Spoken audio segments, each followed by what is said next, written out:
Itong si Rosana Fajardo nagbitiw na rin bilang Commissioner ng Independent Commission for Infrastructure. Ang komisyon ipa-finalize na ang mga natitirang mga rekomendasyon sa Office of the Ombudsman. Nasa linya niya si Bombo Isa Cotoner. Bombo Genesis, Bombo Jai, nagbitiw na nga sa pwesto si Commissioner Rosana Fajardo bilang miyembro ng Independent Commission for Infrastructure na magiging epektibo sa Disyembre 31 ng kasalukuyang taon. Sa inilabas na pahayag ni Fajardo, sinabi niya na mula nang siya ay may talaga noong Setyembre 2025, nakatuon ang kanyang trabaho sa financial oversight at investigasyon ng mga proyektong pang-infrastruktura. Ayon sa kanya, nagbunga ang kanyang pagsisikap ng mga rekomendasyon para mapabuti ang government procurement at proseso ng pagbabudget. Dagdag pa ni Fajardo, natapos na niya ang kanyang layunin na itinakda niya sa kanyang panunungkulan at ang naumpisang investigasyon ay ililipat na sa Department of Justice at Office of the Ombudsman para sa iba pang aksyon. Anya, mas may kakayahan ng mga ahensyang ito na panagutin ng mga kontraktor at opisyal ng gobyerno na sangkot sa mga irregularidad.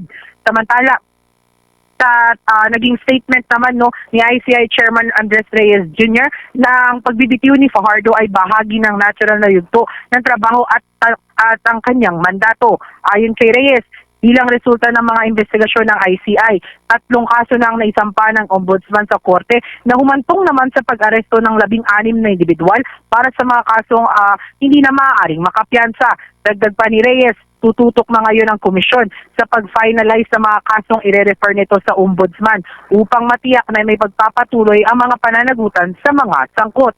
Sa kasalukuyan, Bombo Genesis, Bombo Jai, wala pa rin inaanunsyong kapalit ni Fajardo para nga dito sa komisyon, pati na rin si Singson na halos magkasunuran lang din yung pagbibitiw nila sa pwesto. Matatandaan naman na nauna nang sinabi ni ICI spokesperson Attorney Brian Kitrosaka na magpapatuloy lamang ang komisyon sa kanilang mandato kung ito ay matatapos yung mga gawain nila, yung mga case build-up at investigasyon nila, o di kaya ay mismong Pangulo ang magtatanggal nga dito sa Independent Commission for Infrastructure. Kaya naman ngayon Disyembre 26, tuloy-tuloy yung kanilang case build-up dahil kung matatandaan nyo, maraming mga dokumento yung ipinunta dito sa tanggapan ng Independent Commission for Infrastructure. Kaugnayan, pakinggan natin balikan natin yung tinig ni ICI spokesperson Attorney Brian Keith Hosaka. Malinaw naman sa Executive Order 94, meron tayong sunset clause dun,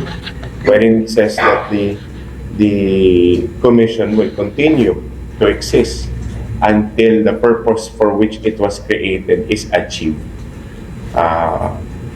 Functus officio nga yun yung tinatawag sa legal term, upon the completion of its mandate or until earlier dissolved by the President. That is very clear in the Executive. Sa ngayon, Bombo Genesis, Bombo Jaya, dito tayo ngayon sa tanggapan ng Independent Commission for Infrastructure at hinihintay natin kung darating ba dito ang nagbitiw sa pwesto na si Commissioner Rosana Fajardo dahil nga ay ang kanyang resignation ay December 31 pa naman talaga effective dahil baka mayroong mga dokumento pa siyang nais kunin dito sa tanggapan.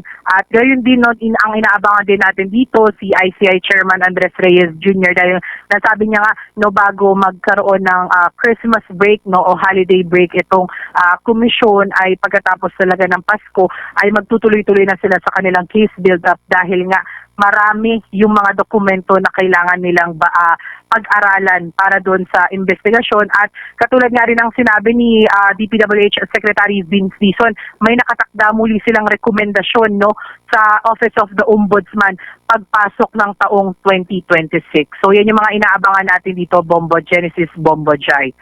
Mula sa Bombo Isa. Yes, Bombo Genesis. Sa loob ng paninilbihan ni Commissioner Rosana dyan sa may Independent Commission, parang hindi pa yata siya humaharap sa mga press conference dyan? Or meron ba? May isa bang pagkakataon na humarap siya?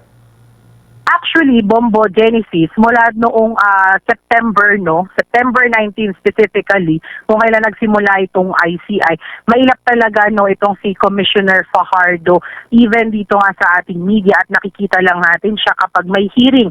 Actually, nandun siya nung simula nung ni-live stream. Nakikita naman doon si Commissioner Rosana Fajardo. Pero yung tamong magpa-interview or mag-ambush interview, never siyang humarap nun sa media. Lagi lang namin siya nakukunan kapag papasok siya dito sa tanggapan o di kaya ilalabas siya sa tanggapan. Pero yung magkaroon siya ng statement na sinabi niya mismo, wala talaga siyang sinabi sa paninilbihan niya dito sa tanggapan ng Independent Commission for Infrastructure. Kaya yan yung hihintayin natin, Bombo Genesis, dahil nga 'di ba matatandaan natin nung si Commissioner Babe Singson ay bumaba sa kanyang pwesto ay nagpa-unlock naman siya ng press conference para malinawan lang din talaga yung publiko sa kanyang pagbaba. At ito yung inaabangan natin ngayon dito naman kay Commissioner Rosana Fajardo, Bombo Genesis. Okay, sige. Maraming salamat, Bombo Isa.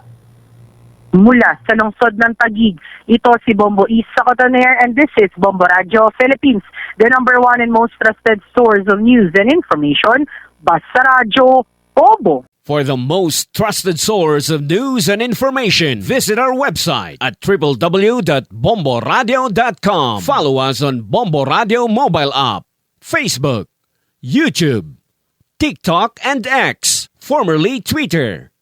Like, share, and stay connected. Anytime, anywhere.